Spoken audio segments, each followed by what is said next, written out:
We have Ellie Kreutz, Administrative Assistant, correct title? Assistant to the town administrator. Yep. Darn it. That's okay. And Assessing Clerk, Yes. got that right. And Human Services Assistant Director. I won't, All around. Oh, yeah. You're up to it. Yeah. And then we have Nicole McStay, Town Administrator with us, and Lily Gilligan, our Finance Director with us. The Select Board just has a quick moment of motion. Yeah, just a very quick piece of business. The West Peterborough TIF Advisory Committee voted to pay off the West Peterborough bond early. There is sufficient funds in the West Peterborough TIF to do so. The total payoff would be $433,051.50.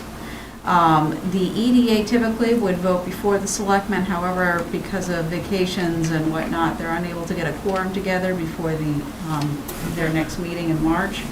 So we're gonna, but they did all voice their support of paying off the bond early. They're just not able to actually vote on it.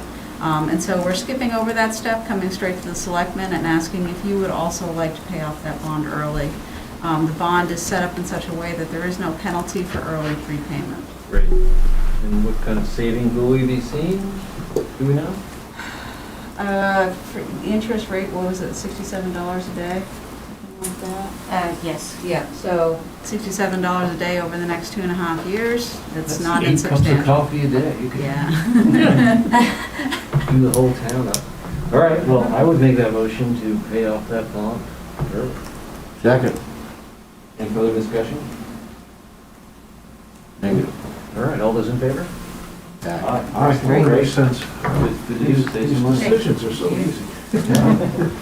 And with that, I'll hand the meeting over to Budget Committee Chair Carl Mazzino. Thank you, Select Board Chair. So I'd like to introduce the members of the Budget Committee. Starting to my left, we have Ron McIntyre, behind him Jim Long, and Andy Sliver. And we've got Bob Lambert, and in the back on the right is Donnie Parkhurst. Coming down here, we have Rich Clark. Beside me on my right is Al Lenos, and on my left is Rich Lesser. I'm Carl Mazzino. Before we get to the business of the evening, which will conclude with a vote, I'd like to go over the minutes to the extent anybody has any comments on that. And that way it won't be anticlimactic place to the end. Does anybody have substantive comments on the minutes that were circulated? We have a motion to approve the minutes. So moved. Second. All those in favor signify with aye. Aye. Opposed? Thank you. Nicole, I think you're going to go over the budget for us. I Yes. expect you will highlight for us as you go changes from drafts that we've seen before. So what I'm going to do, you have the draft. Everyone should be looking at the 2/4/22 draft. That is our most recent version. If you don't have that in front of you, we've got a few copies here. You're welcome to grab. What I'm going to do is essentially run through a quick overview of what you've heard. I am certainly not going to go into the level of detail that the directors have gone into on their budgets. I may, if you have specific questions on those, I may defer you while I go back for more, because I don't have all the information that they certainly have. They are the experts, of course. But we'll do our best to get through everything tonight, take any general questions that you may have, and then just get a consensus with regards to how do you feel about the budget now, since this is our last scheduled meeting before the budget hearing on March 1st. If there's anything that you would like to see before the March 1st budget hearing, this is the time to bring it up. Excuse me, Nicole. Yes. You say the version is 2.4? I have a version 2.2. But it was emailed on the 4th. I think that... You're correct. The expenditure budget is 2.2. The non-tax revenue general fund is 2.1, and the last thing that was changed was on 2.4 to reflect the reduced revenue coming from West Peterborough TIF to pay the bond because and the reason the special revenue one was changed on 2/4 because we finally received the final numbers for next year's bonds for water and sewer that were refinanced. So that's why there's different dates on each of those three. So the expenditure budget is 2/2. So I do have Okay, so it's a relatively brief PowerPoint. I'll try to get through it all before opening it up to questions. All right, so I'm not going to go too deep into this. I'm just going to remind everyone that we did make some changes to how we present the budget. This is more or less the same slide that I showed at the beginning of this whole process. The biggest changes, of course, relate to salaries, COLA, merit, and all those other costs that are associated with salaries. Those have been moved into each employee's primary department and out of various funds or sub-departments.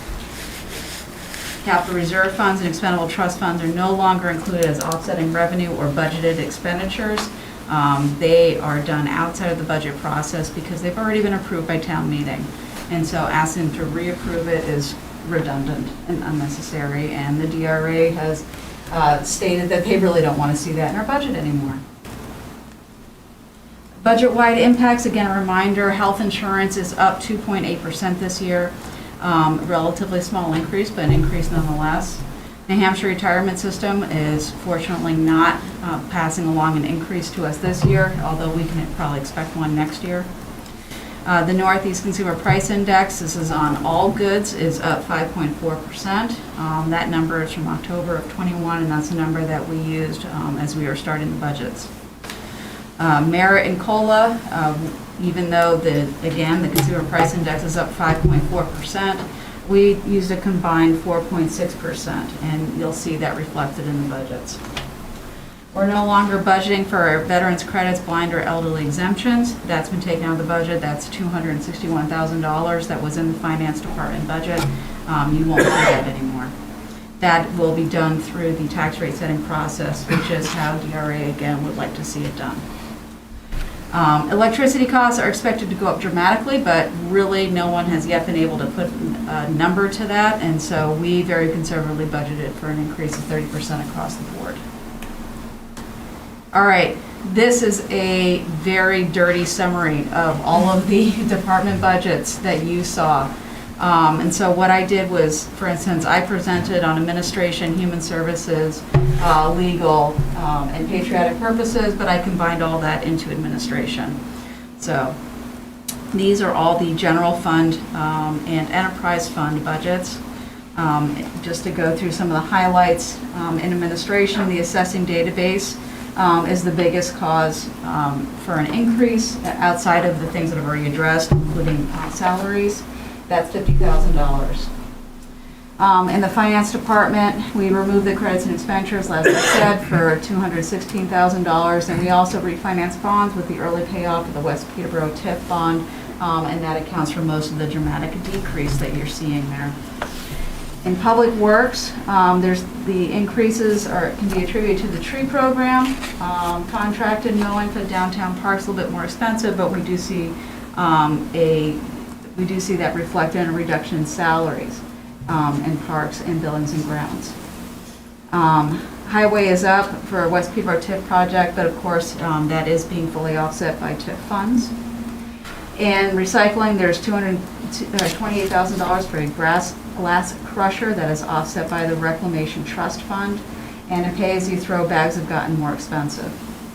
Post-closure monitoring is also in public works. That varies year to year depending on the work that they have to do on that monitoring, but we still have some funds to offset that for a few more years. In the water fund, there's an increase due to Rodney Bartlett's salary, where he is primarily focused on the Coldstone Springs project. We've moved his salary into the enterprise fund there. And water and sewer both saw a reduction in their debt thanks to the refinancing work that Lily did. Let's see, other projects in public works include sidewalks for $20,000, the downtown stormwater separation money that we carry, that's $35,000, and $100,000 in engineering in the South Peterborough TIF district, which is again offset entirely by the TIF. In police, there is a reduction due to no longer needing software for cell phones that capture data, cell phone data capture. That can now be done through a warrant. And they've completed an upgrade of their in-house video system. Everything else is more or less related to salaries and a small increase due to the related to the canine unit. They're also seeing vehicle parts up and special details are down, but so too is the offsetting revenue that goes along with that. In the fire department, there was a $50,000 regular transfer from the fire department to the ambulance service. That's been removed from the budget. That's now a separate warrant article that we addressed in that meeting, but we will also address again tonight and well into the future, I'm sure, because that's quite the topic conversation now. In planning and building, it's a $30,000 Mast grant that's related to transportation improvements that will be put towards visioning and engineering in the downtown. And TIF funds will contribute to the tree work in the downtown. IT and GIS, vast majority of the increases there are related to salaries and security-related software licensing, which is in the range of $75,000 to $80,000 in total. In the library, there's an awful lot of unknowns in terms of the operating costs of the new building. And in recreation, salaries are now properly distributed between the general fund and the rec revolving fund, which has eliminated the need of transfer of tax dollars to the revolving fund. And lastly, in town clerk, she's expecting 3 elections in '23, FY23, and so almost all of the increases in her budget are related to those elections. So you see here, we have all of those departments subtotaled into the general fund, and then adding the water and sewer enterprise funds, and you have a total town meeting warrant Article 3, which is of course where we vote on our budget, our total budget, and we're looking at an increase of only $44,504 over last year, 0.3%. Decrease, correct? Or sorry, Increase or decrease. Decrease. Say increase enough times during the presentation. It's the word that you say. All right, and we can certainly come back to this. Obviously, this is really the topic of our conversation tonight, but there are a couple more slides that I want to get through. We also have our revolving and our special revenue funds. The Recreation Revolving Fund, the Ambulance Revolving Fund, and the PEG Station Revolving Fund are all select board controlled funds. They don't need to be voted on separately, but you did of course hear discussions about those during the presentation, so I've also included them here. The pay-as-you-throw is a special revenue fund that will be voted on as a separate article at town meeting, but it is of course fully offset by the revenues that we collect from the sale of the blue trash bags, which are now yellow temporarily, but will be blue again once we're able to get those orders through. Our total expenditure budget for all funds together, and this is what you see on that last page of the expenditure budget. Just for consistency, I wanted to make sure that we had it in this presentation as well. And you can see that in total, we are up $275,008 or 1.74%. Okay. These are the items that we'll be addressing, almost done, promise, almost done. These are the items that we will be addressing in separate warrant articles. So we have all the capital reserve and expendable trust fund items. Most of these will be coupled into a single article. A couple of them will be separate, particularly the roadway systems upgrade capital reserve fund, the water department capital reserve fund, because that is fully offset by user fees, and the cemetery expendable trust fund, because those are offset by collections that Linda makes on selling those burial deeds. And the special ambulance warrant article, ambulance service support warrant article, we are looking to raise $328,738, which represents Peterborough's share of the 911 ambulance portion of the service's revenue shortfall for calendar year 2022. And you see there the proposed warrant article language, very straightforward. To see if the town will raise and appropriate $328,738 to be placed in the ambulance service revolving fund. This amount represents the town of Peterborough's share of the cost to operate the 911 emergency response ambulance service for calendar year 2022. This is, of course, the first time that voters will have seen this on a warrant article, so I'm going to request that the selectmen put this on the open session so we can have a thorough discussion about it before voting on it. And then lastly, of course, the giant elephant in the room is the Municipal Campus Fire Station Special Warrant Article. We are expecting to receive our first estimates for the project cost at the Municipal Task Force meeting on Thursday. And those estimates will be refined and then presented at the bond hearing on March 1st, 2022. Okay, that is my last slide. Happy to take questions. What time is that meeting on Thursday? 6:30, I think. 6:30? Pretty sure it's 6:30 in the Evan Jones room at Okay. the library, but it's also going to be streamed out, I believe.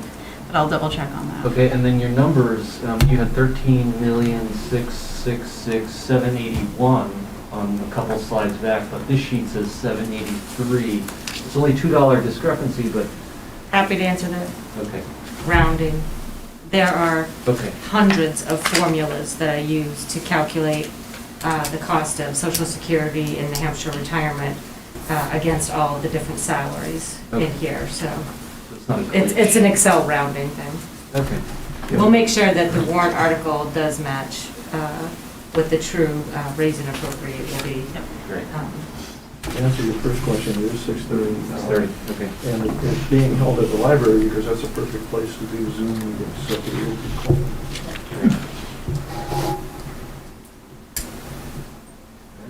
That's all I had. I know I threw a lot at everyone. Is there any? Behind you, Amanda? Question behind you, Nicole. For the ambulance, the transfer, the 328,000, that one, the warrant article there, Yes. that says for the shortfall for calendar year 2022. Yes. How are we coming up with that number since we're only 1 month in? Yep, so there's a formula that we use. It is based on the runs from the prior year. Okay. And is based on the, it's based on the budget that we passed for fiscal year 2022.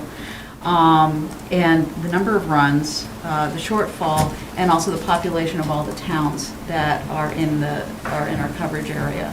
What that are happens members. if we overexpend that? I mean, last year there was, what we heard was during COVID, there was less runs, there was, lower use of ambulances, like if we overexpend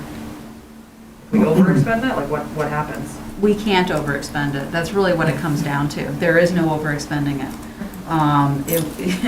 I'm not entirely sure what our recourse would be if we found ourselves in a position of defaulting. We would certainly have to have a discussion with our DRA rep to see what our available options would be. Go ahead, Al.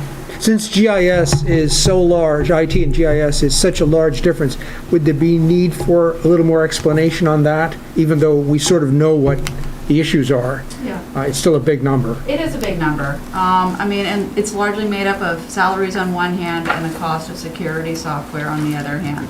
And certainly when we get to, the budget hearing and deliberative session, we'll be able to answer those questions thoroughly.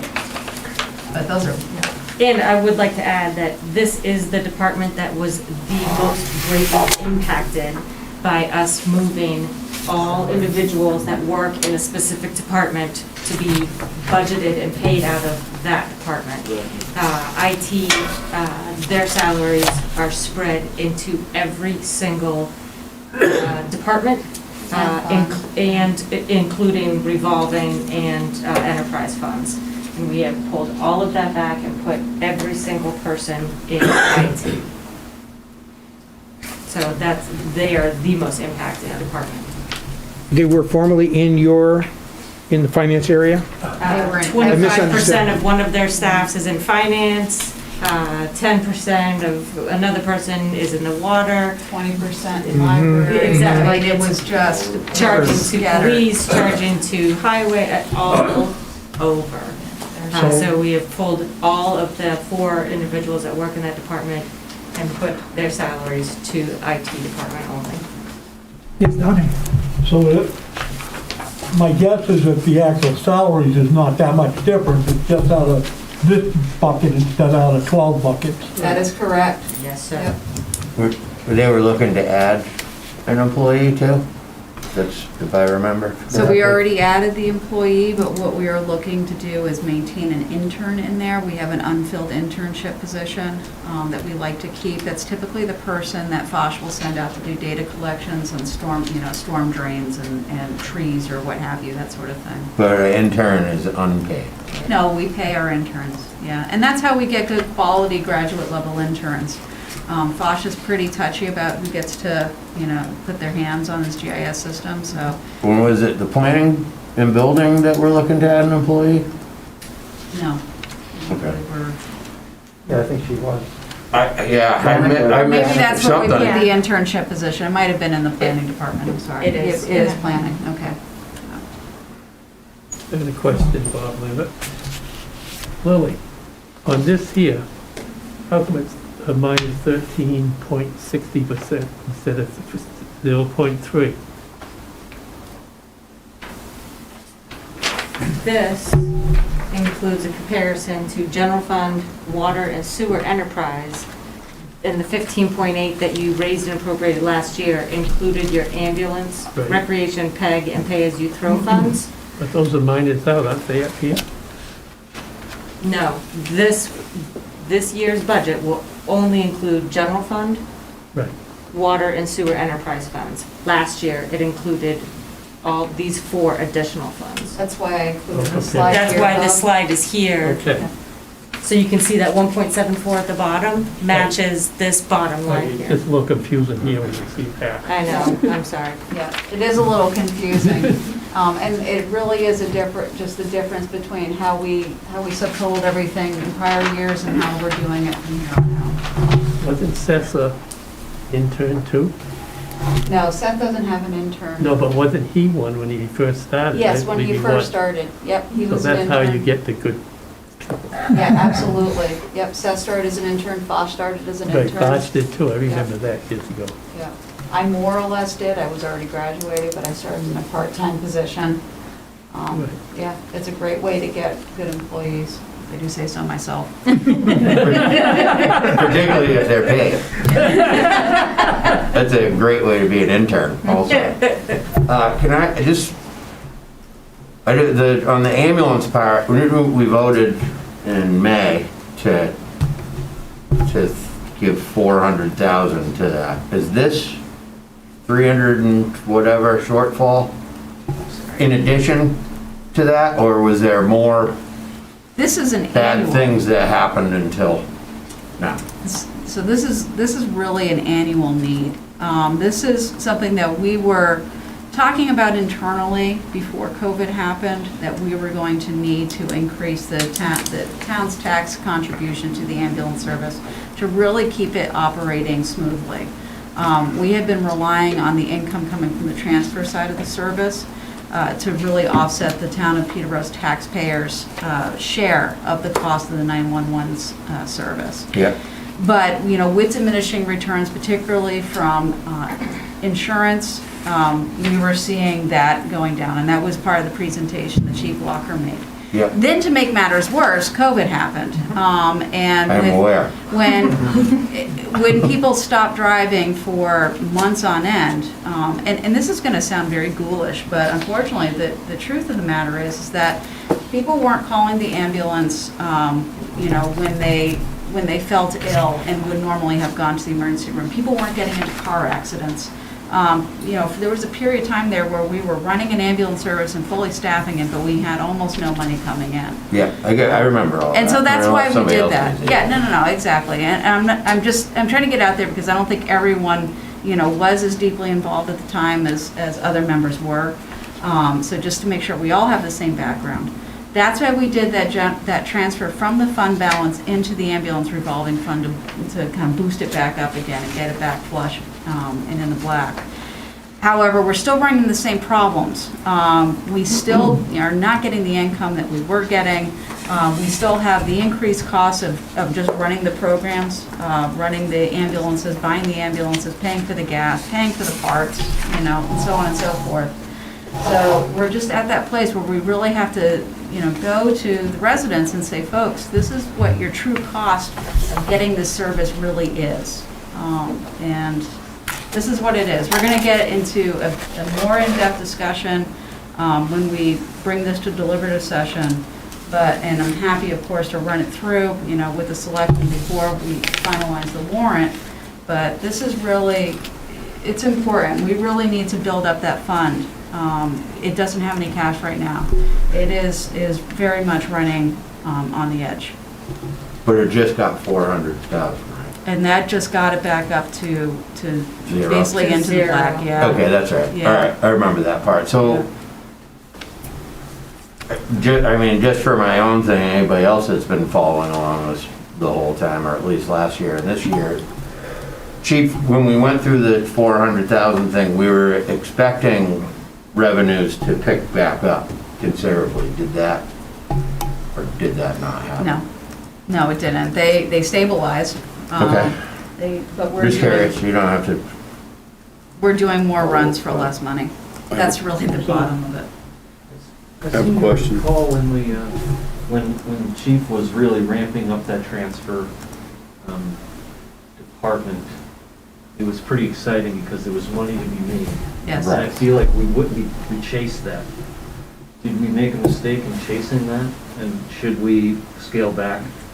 I mean, do we need to, or are we not seeing a need for it?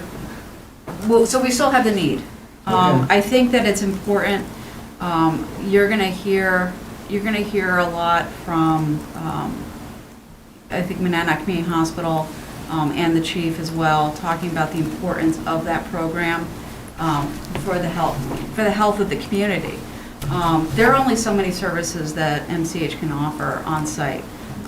You know, so with a community, with a, you know, resident population that does tend to skew older, it's really important that you're able to do that kind of transfers to facilities like Catholic Medical Center, particularly their cath lab, you know, because they have one of the best heart departments in the cardiac departments in the area. We do a lot of transfers there. We do a lot of transfers to Dartmouth-Hitchcock. We do a lot of transfers to Boston. It's really important to be able to offer that service, not just to the whole community, to the whole region, but, you know, this side of the Monadnock region, but to our town. I mean, we make up more than 60% of those calls just by Peterborough residents. We would need that service, Okay. one way or the other. Well, the 911 calls, we make up. And transfers. 60%. And transfers. I mean, our transfers are very high as well. And I just wanted to add to that, the other benefit to the transfer service. I mean, I hear your point, Tyler, too, if there's diminishing I was just returns, but if asking it's, in as long case as some it's of the- still making money, it might not be making as much as it was when we first were chasing it, as you said, but it's, I do see, from an HR standpoint, that's where my background, and looking at the quality of the employees that we can bring in, having that transfer, it enables us to have a larger pool of really qualified paramedics and AMS workers, so that we can have that for our 911 service as well.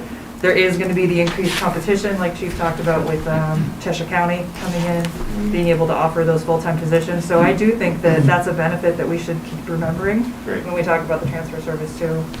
Yeah, I don't want it to seem like I'm beating up the program. Oh, no, no, yeah. I'm all for Yeah, it completely, but we're gonna be asked Yeah. these questions, and I Yep. think it's important that Right. we're on the record answering them. Rich? My only concern is,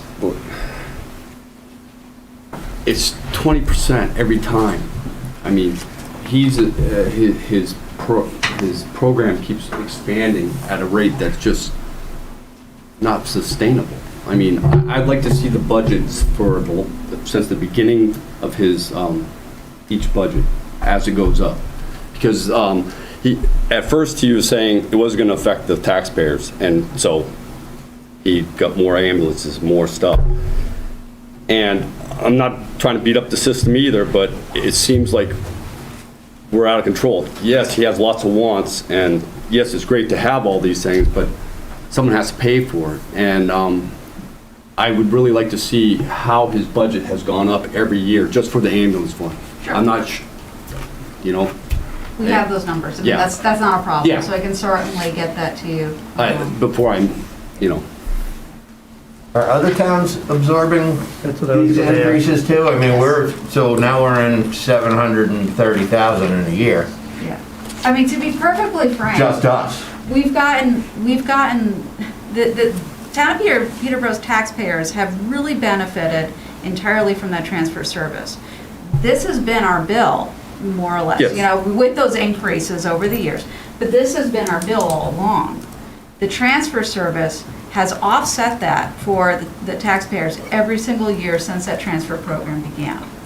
But this has been our cost for the 911 service all along. Right, but It's our now fair it's not share. offset by the transfer. But now it's not fully So- offset, that's correct. I mean, we, unfortunately, we. That's the part we're not really talking about, is it? Like, sure, that's been our bill, but we don't have to pay it before. Right, Well, that's someone- exactly what it is, yes.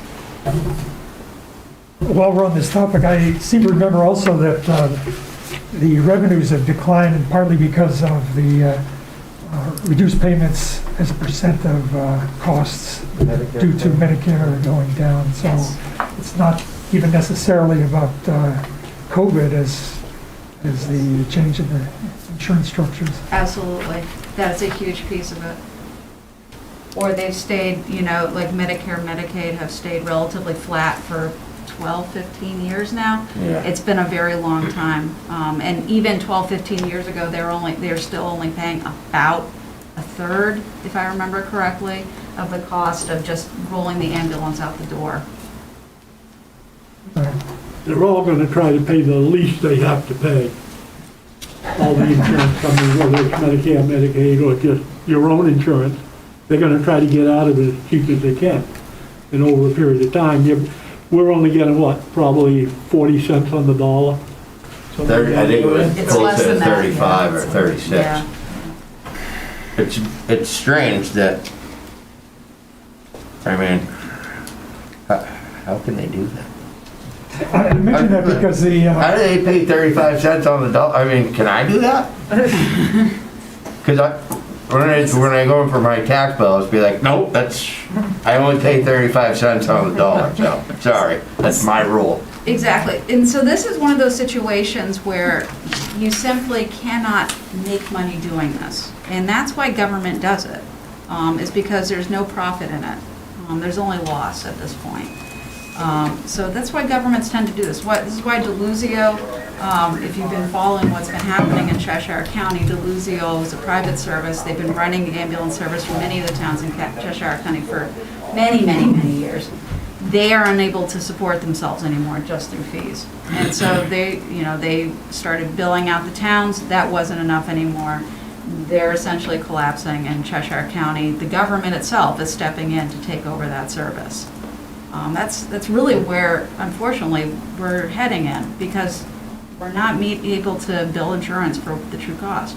We're not able to bill Medicaid and Medicare for the true cost.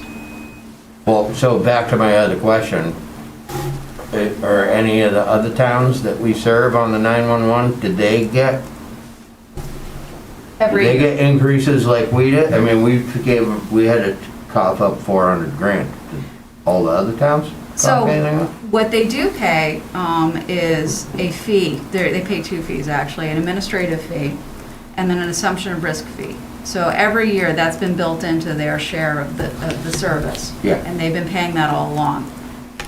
Then Peterborough assumed the risk. And part of assuming that risk was using our fund balance, to make up for that loss that year. Well, is there a way to look into changing that formula so that if there's a shortfall, what it costs our town to have it? The other side of that. It seems like some other towns, it shouldn't be just us. I mean, because it's not just Peterborough that has this fabulous Right. ambulance and transfer service. It's several towns around here. It seems like Only- they should pay too. So only Peterborough has the transfer service. If the town of Peterborough had been paying its full share of the 911 service every year, this, roughly $200,000, we would not have had that shortfall in 2020 that we would have needed to use the fund balance to make up. There would have been, the ambulance revolving fund still would have been flush with cash at that time. But because we have been using the revenue from the transfer service to offset our share of the 911 service, there was not enough fund balance to cover the losses that we sustained during the beginning of COVID. Yeah, But I don't know if you see where I'm coming from here. I understand how it happened and that it's because we weren't paying for it, but that doesn't mean other towns shouldn't have to contribute more too, because we certainly are. I think I see where you're coming from, and that it might be time to renegotiate our relationship with the others. It's And I more think- expensive, we're not getting, I think everybody should, Yeah, I think the basis for that isn't necessarily what's happened in the past, because COVID was a special circumstance, and we expect sure. the demand will come back, but we don't expect, I think, the proportion that's paid by insurance to come back. Yeah, so And it's still so losing. we ground. have a long-term change in the way things, we have short-term change and a long-term change. The short-term is in demand, but the long-term is in the revenue side.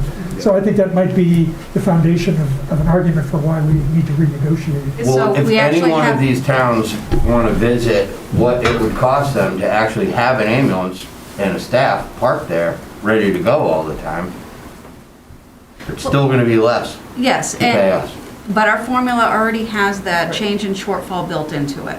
So if as our shortfall between expenditures and revenue increases, so does the share that they pay. That's why their costs have also gone up every year.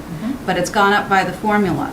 The town of Peterborough's costs have not gone up by the formula. We've been paying that same static amount through taxation every year for the last 10, 12, however many years it's Just the been. $50,000. Well, I guess that's $75,000. maybe one of the benefits of founding and running the whole service in the first place. It has been, yes. That, But I mean, that shouldn't unfortunately- come as a detriment to everybody now in our town. But unfortunately. I'm saying, I'm not looking for you to argue against what I'm talking about, like me, what I'm saying, we should probably look at it, if it's this big of a loser, then we should figure out another way Donnie? to get more revenue.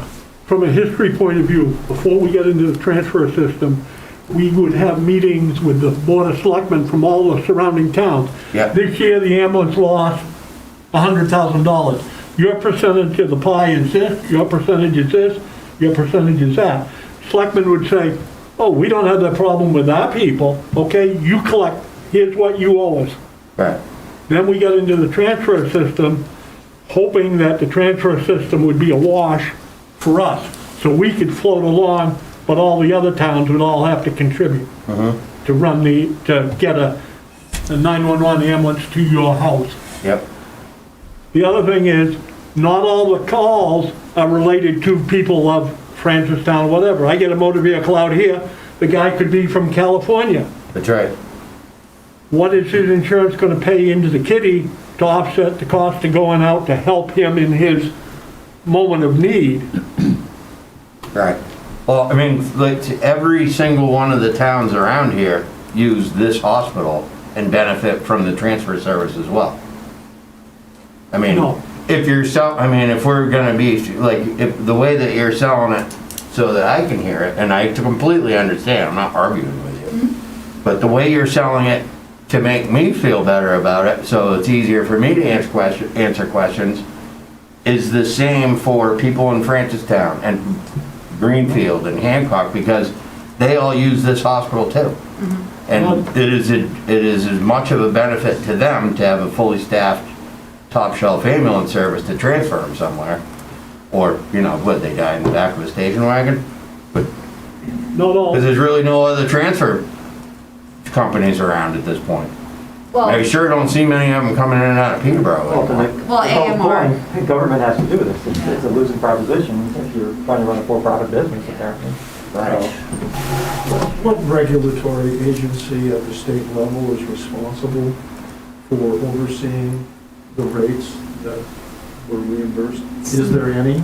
There is. Unfortunately, I don't have it off the top of my head. DHHS? I think DHHS, but I'm trying to think of the division but it's also insurance, and that's, I think, falls under the AG's office too. So I'm not entirely sure, but I know that Medicaid, Medicare are all set by the federal government. Right. So we don't have any control there. I can certainly get that answer, and I'm really. Well, what I'm thinking is that, what kind of pressure can we put to bear on our representatives at the state level to help us solve this problem? Because, this is, I'm sure, not unique to Peterborough. Right. It's not unique to anywhere, we just heard about Deluzia. So this is actually something that did come up many years ago.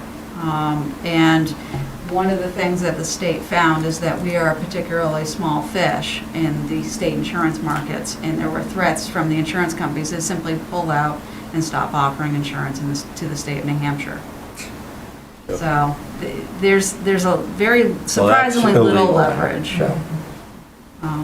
Surprisingly little leverage. Where's the 65 cents on the dollar supposed to come from if Medicaid and Medicare aren't paying that? What's the reasoning and where are they? This is it. This is it. Right. This is The where it government, comes we do what from. we want. Right. So it's really moving it simply from one government to another government. It's downshifting. Yeah. When you get down to it. I mean, that's what they're doing. Well, so I guess the bottom line of my part of the conversation is, I mean, like, I'm fine explaining this to people and selling it to them, but if I'm John Q. taxpayer, which I am, I want to know that somebody's working on some sort of a solution for this, instead of just saying, yeah, it sucks, but this is how it is. Yep. I mean, I want to know that we're working on finding something. It's like, yeah, okay, it is terrible, you're right, but let's find, at least make some effort to do something about it. Well, the thing is, also, a private business would not run like the government runs to begin with. If you had this loss every year, you would not be in business, you would do something about it. That's right. Yeah, and we are in the transfer business because a private service pulled out. We're not the first one to offer transfer service out of MCH. Trying to remember the name of the company. So I you want to can- say it was, no, I think it was Rockingham Golden. Ambulance, which was owned by St. Joseph's Thank you. Hospital. Yes, yeah, with Rockingham, yeah. Well, I mean, this, we can stop right after this question. If we're sending all this, if we're sending all this business to Dartmouth and to CMC and to all these other hospitals that are so awesome, why can't they build that into their fee? Because without us, the patients aren't getting there. And they don't get anything. So what's great about the transfer service is that it is mostly covered. The cost of transferring a patient, with some exceptions, of course, with Medicaid and Medicare, is covered. And the transfer side of the business still can support itself. It is the 911 side of the business that simply cannot and can no longer support, and transfer service can't support Peterborough's share of it and itself at the same time. And that's really what, the big drain, the big black hole for money in the ambulance service really is on the 911 side. And we learned that over 70% of those 911 calls are being paid through Medicare or Medicaid, Yes, who only pay 35%. So yes. And on the billing, whether it's 911 or whatever, there are different grades of billing. I have BLS, I have BLS 1, BLS 2, ALS 1, ALS 2, and it all pertains to what do me as an attendant do to the patient. What services do I do on the transfer? Do I just monitor them on a 12 lead, or am I giving them Pushing heparin or injections something and like that. special drugs and all this? So if you're just a BLS, you get this amount of money per call. If you're doing this amount of ALS stuff, you get this much money per call, and if you're doing this kind of stuff, you get more. The more you do, the more you get. Right. Maybe. Or the maybe more you don't get. I have 9 questions, none of them about ambulance. Okay. And most of these are pretty quick, just for my own edification, first time around for me on the budget committee. Generally speaking, would you say this latest iteration of the budget is pretty much what we've been looking at all along? Are there anything that really changed dramatically from what we've been talking about? In terms of just the general fund, the department's budgets? Right, just everything just we the- discussed, there's no big changes, correct? Nothing I mean, I haven't seen significant. anything. No, I mean, the biggest changes were in IT, I think, outside from staffing. the No, way but we that discussed that last staffing. week. I'm Yeah. just He saying, means from the presentations that we saw. No, right, just there from your have- oh, last I'm sorry. budget 2 weeks ago. No, but nothing really Nothing changed. significant other than paying off the West Peterborough TIF Right. bond early. That's the biggest change. Okay.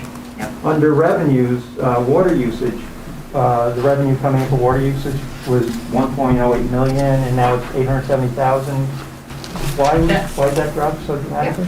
Because the water enterprise fund and the sewer enterprise fund both have to have matching revenues to their matching expenditure budgets.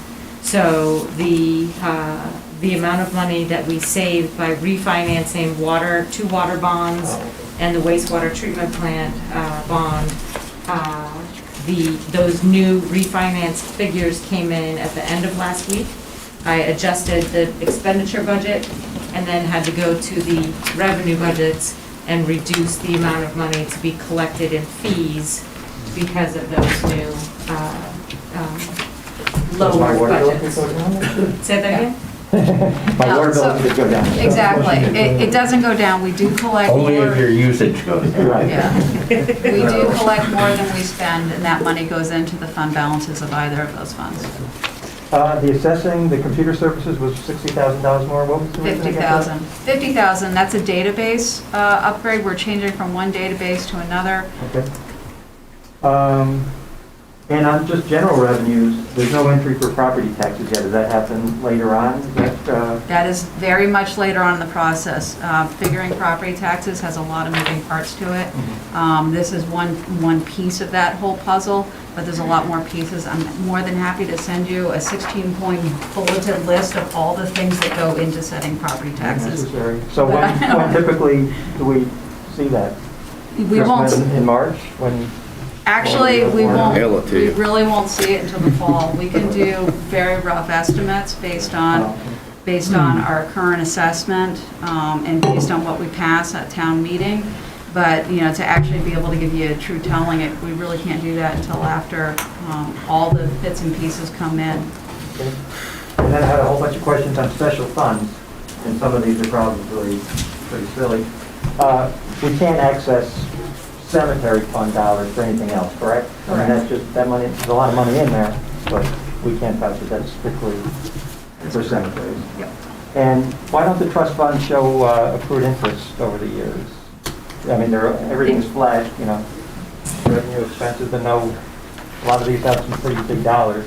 Absolutely. So we don't allow for interest in there, or? We do have interest. So if you look at what are called the W-9 reports, if you look at those from year over year, you can see where interest has accumulated, been spent down, that sort of thing. So we do have those. I just don't present them as part of the budget because it's really not the focus of what we're talking about. But I do have all of that going back 15 years sitting in the administration office if you want to go through them. And the fleet management reserve fund? Yes. Is that for highway? Fleet management is for public works, so highway, buildings and grounds, some, crossover into recreation. Okay. And there's like $11 million over the next 6 years? Those are big numbers. Ooh, that's a very big number. I'm not sure it's that high.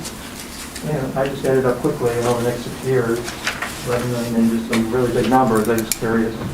I think that might be That's worth the fire department fleet management, has some big numbers in it too. Where is it?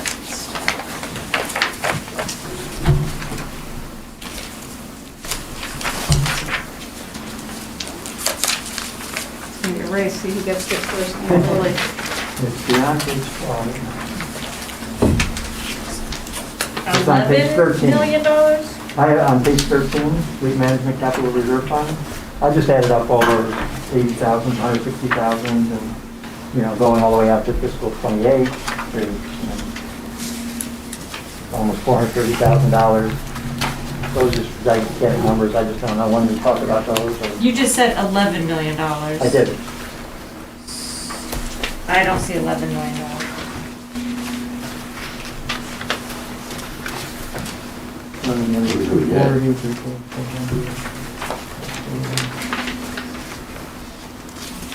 Yeah, no, I agree.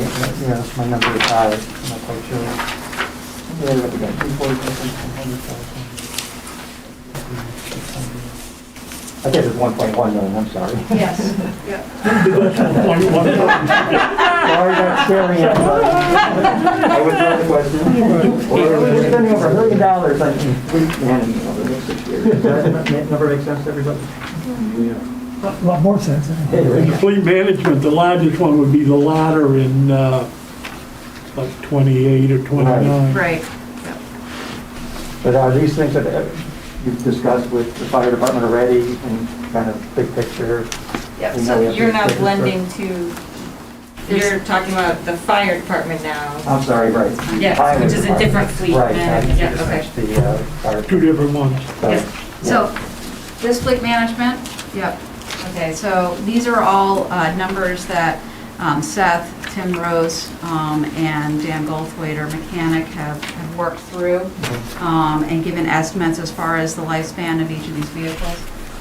If you recall from the very beginning of the budget presentation, we talked a little bit about the program that we have that looks, we look very closely at the vehicles to see where we can refurbish them, keep them going a bit longer. Sometimes it's replacing beds, particularly if they're, a sander, if they have a sander in the back of them, they'll rust out early. So we can usually get a little bit more life out of them through that kind of vehicle maintenance program.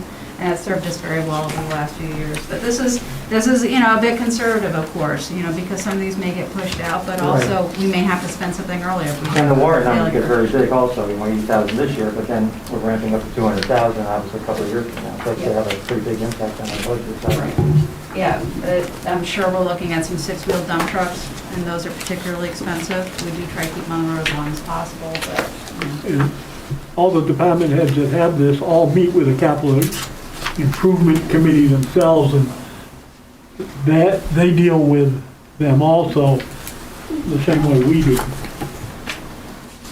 And then my two more quickies, transportation improvement, CRF, there's no spending at all planned for the next 6 years. That's correct. It's one of those funds that was set up to do pedestrian and bike enhancements, bike transportation enhancements. We've struggled to find projects that really work within those parameters. We could certainly look at some of the sidewalk replacements that we're doing to come out of that fund. But to add bike lanes is very expensive, much more expensive than what this fund has generated so far. A decreased pass, but at the same time, we have the Mast grant that I talked about briefly, and Danica talked about a little bit.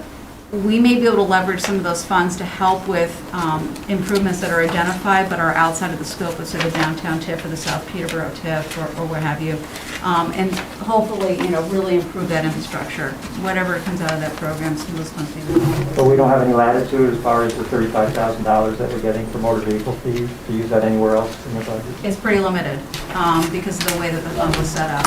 It was designated. Okay. And then my last question.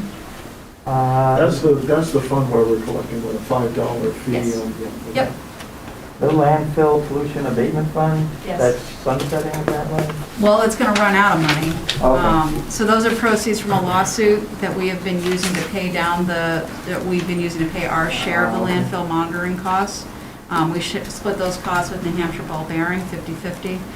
But as you can see, it's dwindling. We've got maybe 2 or 3 years left out of it. And then we stop monitoring. That would be great. I don't think that's going to happen, though. Why not? What's the half-life? If nothing's happened by then, it should be fine. So we will have to probably come up with some funding at some point to. Yes, continue that. unfortunately, I suspect there will be an increase to the sanitation department. Monitoring which one, the old burning dump, or is this It's EMS. EMS, the old burning dump? Well, if nothing's happened there yet. How long do we have to monitor it? Forever? I Until worked there for 10 DES says years, we and can I'm stop. okay. You seem Forever. So why does ball bearings have something to do with the landfill there? It was their chemicals. It was actually everybody's, but they were the biggest ones. Yeah, it They was didn't throw anything away at that time. their chemicals in our landfill, so. Holding them to rules that did not exist when they did it. That's correct. Truly call it a dump. Well, thank you for allowing me to get those I questions. usually get to this one. Go ahead, Al. At my risk, going back to ambulance operations, I just quickly noted that, and it may be a small number, but retirement has gone from like 27,000 to 74,000. Is that something that we're paying into constantly? And it Yes. suddenly has ramped up, or are there more people involved? More people. So there was an expansion of the number of full-time employees we had in the ambulance service. And so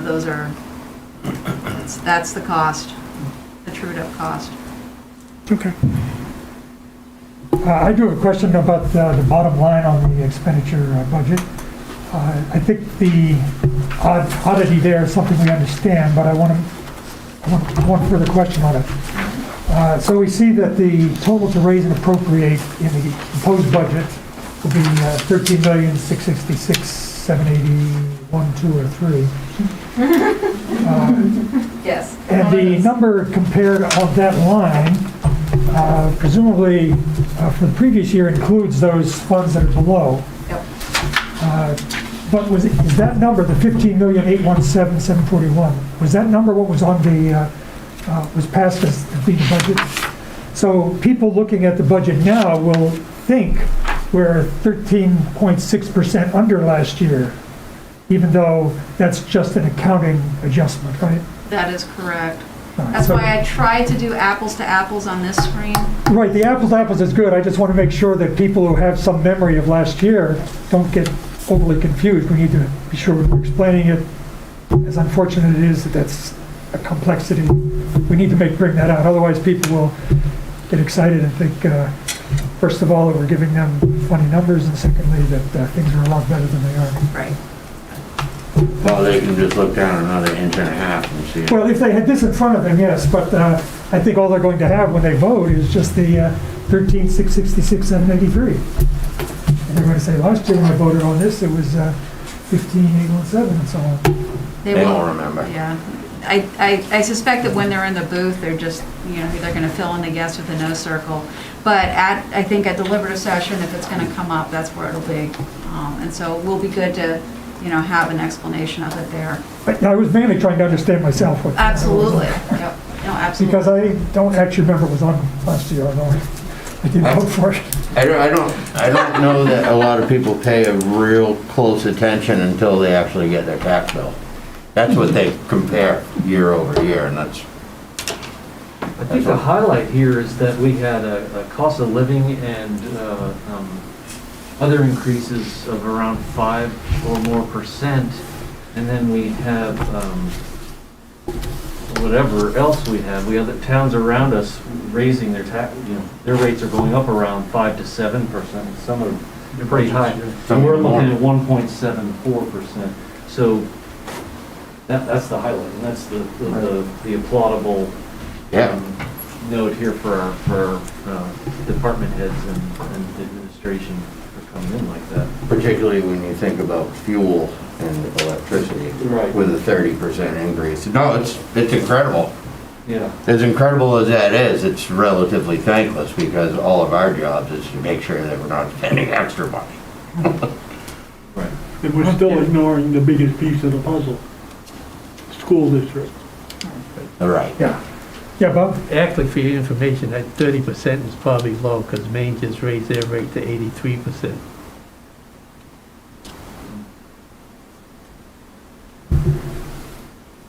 Do we have other questions for Nicole?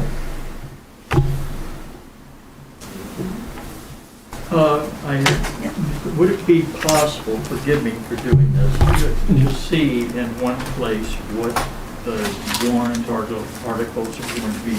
And I recall that in budget committee sessions, years past, it's my recollection that the budget committee voted on whether they approved each of the warrant articles. And Which one? are we planning to do that? Or Absolutely. when will that take place? So my plan is to do all that on March 1st. I do have a draft of the warrant. It is in absolutely horrifying condition right now, so I don't want to show it to anybody. It's very, very rough.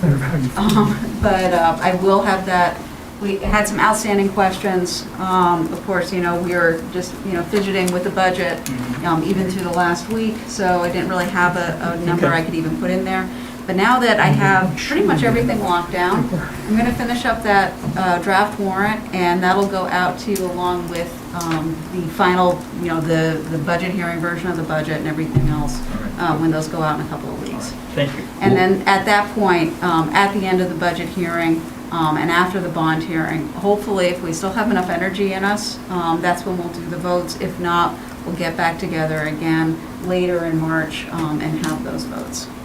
Thank you. Yep. But in general, you mean like the the warrant articles for spending? That's what you're looking for, right? Because you're on the budget committee. It's on page 1 of the TTF was in spending in the last. That's some of them, That's that's some of not them, all yeah. of your warrant articles, that's just capital reserve warrant articles. So that has all of the. No, I know, but so that doesn't include the budget and so forth, but Doesn't have the budget. beyond the budget Yeah, the number fire of station. 13 million. Yeah. Or any warrant You're right there. articles that a group of 25 voters can bring in. And there is, the potential of petition warrant articles yet to come in. They have dollars attached to them as well, so. So we do have a little bit of time left. We are thankfully very early this year. There's been a lot of delays, so we have some time. Yeah, Bob? Bob Lambert, I know that, how do I want to put this? The library works under different laws and RSAs and stuff. But where the town has a bond for $3 million to help them get their new library, shouldn't they be more transparent with all the funds that they have? Because we don't see those during the year. Like ambulance revolving fund or whatever they call them down there. We don't see that because of the way it works. But shouldn't they be more transparent where the town is dishing out all this money to know what they have for money in all their accounts? The 1833 committee, Huh? the 1833 committee. I don't know. Well, what the it is. 1833 Society is a separate nonprofit Right. organization, so they have no responsibility Right. to us directly, but they do have a responsibility to be transparent as they are a nonprofit. So they do have to comply with those laws. The library trustees do file a financial report every year that appears in the annual report. They are included in our audit when we go to do our audit, so their figures are looked at. But those are questions, I think, that are for the library trustees, not necessarily for this group, because they do operate under separate laws. They do have a slightly separate governance, even though they fall under the town of Peterborough's umbrella. The library trustees operate very independently. Well, what I'm saying is because you look at their budget, their salary, and what they bring in for revenue, town of Peterborough is paying quite a bit of money out. And not knowing what their financial operation is, maybe we should have the trustees come in kind That of explain. financial operation was to build the library, has nothing to do with the ongoing business of the library. That was a separate entity, and I'm like. That $3 million wasn't, that was bought by the town. Giving 60% of the, 70% of the cost of that library was given to all of us. I mean, is that what you're getting at, that we shouldn't trust how they? No, I mean, it just spending their should, money? we should know what they have for money, like any other department in the town. We're paying their salaries. They submit a budget to the town of Peterborough. We turn our revenue over, whatever, but we don't know, do you know what they have for money in these trust funds or whatever they call them? I was just be curious. Doesn't matter. Trust funds do have this. Not all of them. The library trustees have their own trust funds as well. They Those have are for their own special checking. projects, aren't they? And they have their own checking. I get where you're coming from, Bob. It's like any other, Department. well, no, it's not really like any other department. The library has no real financial connection to the 1833 commission. Well, I'm not talking about the 18, I'm talking about, I'm sure they have trust funds or something in the library. I'm not talking 18, whatever you want to call it. Okay. I'm saying, okay, their budget is whatever it is, I don't know what, we have it right now. They're turning $60,000 of revenue over to us. What do they have for a revolving fund, or whatever they call them, to the trustees of the trust? Well, anything that they would have, Lily would have, right? If you're talking No. about the same thing. No, they have Libraries their are own different. checking accounts, they have their own trust funds. Yeah. They are quasi-independent.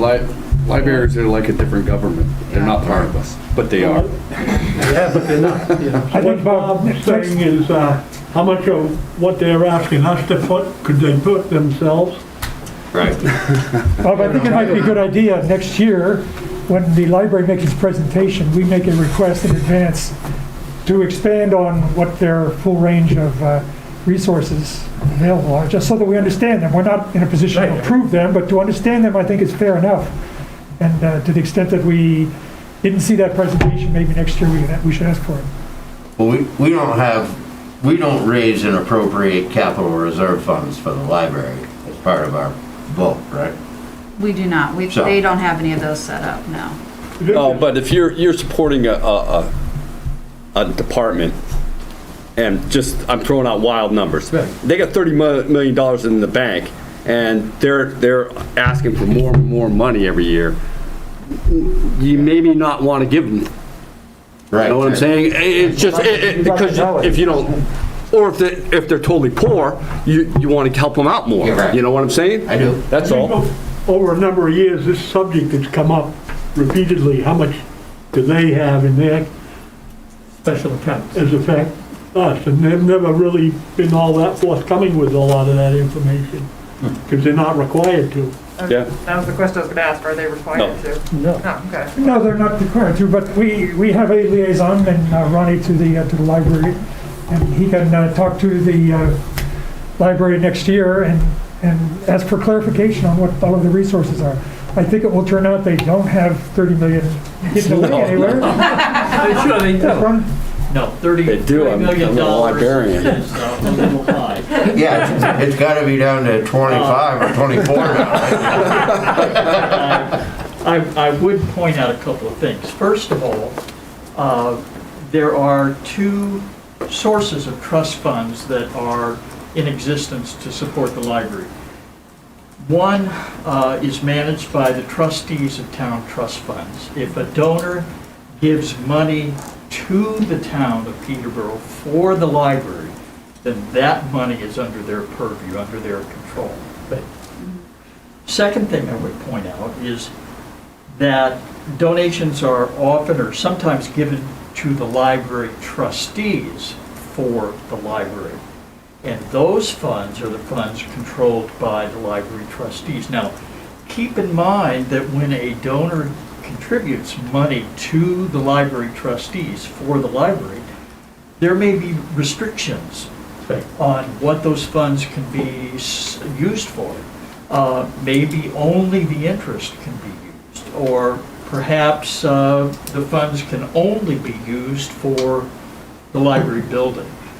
So in this last time around, I can't cite specific amounts, but the library trustees were able to use a lot of the funds under their control to support the library project. And those funds went primarily for paying the architects on the project. So the total money that was under their control was drawn down significantly because of that use of the that proper use of the funds. I think these numbers you're looking for are not a secret. They're not something that the library trustees would try to keep a closed book on. And my guess is if you went through the minutes of the library trustees, that data would be there, would be But searchable. do they get, like Nicole gets reports every month, every quarter, I don't know what it is, of all the revolving funds and everything. Does the library trustees get that from the trustees of the trust fund? They don't get it directly from the trustees of the trust fund. They get it from Charter Trust, which I believe is where they Wherever the also money have is. their, Yeah. yeah, they get it directly from their wealth managers. So they don't have another group of trustees that they have to go through for those funds. It's not set up with the trustees of the trust funds like No. it's another set of whatever they call it. Right, so there are, Okay. I mean, the trustees of the trust fund do have a small portfolio of library funds, many of which were also drawn down as much as possible to pay for the library project. One of them, or a couple of them were completely emptied out. And they certainly did draw down on those as well. And like Ronnie just explained, that information that was nice to know that's out there, it was nice to have it. I didn't know you were still on the library trustee. Oh, but I'm not. This way you could bring that kind of information No, I'm not a library trustee. I was many years Oh, ago. you were. But see, you knowing that kind of information is information for us, so we understand it better. Thank you, Ron. Yeah, because that information would be good, because if they've drawn down those, then they're in need. Just the opposite of what having a ton of money. If they have less money, then they might need more in the future, especially if the new building takes more energy to heat. We don't know. Again, there's a lot of question marks there. A lot We of don't know what the glass, a operation lot of was. glass. Yeah, a lot of I glass. built houses, a lot of glass. Yes, Carl, I was just curious what the budget committee's schedule will be for the next month now. Do we continue to meet every other week or every week, or now that we've... It's every day now. we don't meet again, is that right? You're not scheduled to meet again until the budget hearing on March 1st. We had a lot of slack built into the calendar in Okay. case we had bad snow or COVID or any number of things. Good, okay. Is, in relation to our budget, is the assessment debate that might be happening, could it ever impact a reevaluation, a challenge, a successful challenge, could it ever impact the budget? No. Well, Legally or okay, otherwise? not entire, I mean, there would be, if there was a challenge to the assessments, I mean, there could be some legal costs associated with that, if they went to BTLA, the Bureau of Tax and Land Appeals, to challenge the entire process. Wait, That- we're that not would in be- charge of any of that. How But could that we're- be our problem? Well, if we needed to pay for some of our own representation there. I really wasn't getting to We don't do any that. of it. I didn't get to that. If less money were, if there was less money owed to the town because the So- assessments were overvalued, Okay, so if there was Then what a happens? No, they just significant, change the phone. if there were significant abatements as a result, yeah. and there is, at first, let me just say, there is absolutely no indication from anyone whatsoever that there was anything wrong with the reevaluation process. It appears, everyone that's looked at it, we have a DRA monitor who's been part of that process all the way along. There have been no red flags, there's nothing significant there. If, hypothetically speaking, there was a challenge to the revaluation process, that challenge was found to be substantiated, and there were a lot of abatements that came as a result of that. So that's return of taxes to property tax owners. That would be applied, that would essentially, that cost would go back out to the taxpayers in the form of an overlay in a subsequent year. That's how that would work out. So eventually, the taxes get collected, the budget gets paid, everything gets funded at the end of the day. Really, the only difference would be when the tax rate's set, right? Exactly. It has And nothing to do that's with the when budget, overlay right? You happens. can't have any impact on the budget. And Yeah. if there's a lawsuit about it, that's Corcoran and DRA, it's not us. The whole conversation has been, we don't set the assessments for a very good reason. Yes. So, like, I don't think we have to hire a lawyer to say, we hired somebody to do this for us, right? That shouldn't, we don't think we need to worry about that. No, and truly, I have no concerns. I Yeah. really don't. I think that they did a great job. All indications from the state have been they did a great job. Right. They've been doing a great job for us for over 20 years now, so. The majority of that argument seems to be with neighborhood codes, which, I mean, the real conversation would be, if there was no code whatsoever, no neighborhood code attached to anybody's house at all, is your house worth what it says on your property assessment? That should be the conversation. If your house is not, and you have reason to, you have some sort of evidence that it isn't worth what it says on there, then file for an abatement. But we'll have the dog and pony show anyways. They should just eliminate the neighborhood codes completely. Now make everybody happy. Anyways, Yeah. Thank what are you. we here for? Budget? Do we have any other questions for Nicole on the budget? I believe we're just going to have a vote on whether we support the budget, is that right? That's what you will have after the budget hearing, yes. Now, I'd be more than happy to take a vote of support now, because I would love to hear that, and you are all in favor of it.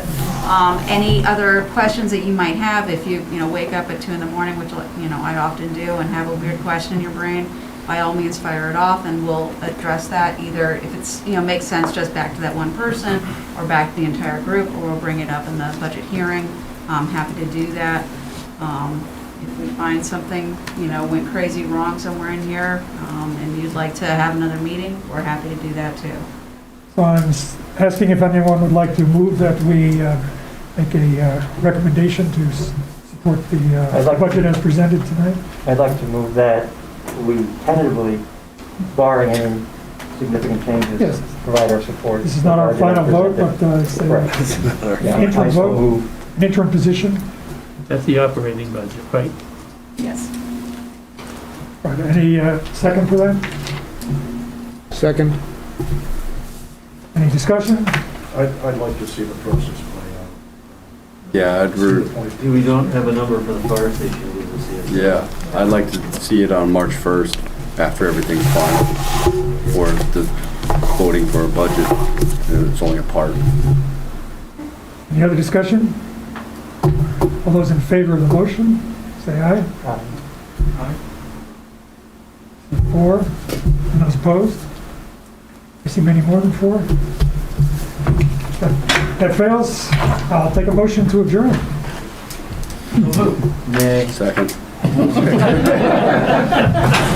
That sounded unanimous. Thank you, Carl.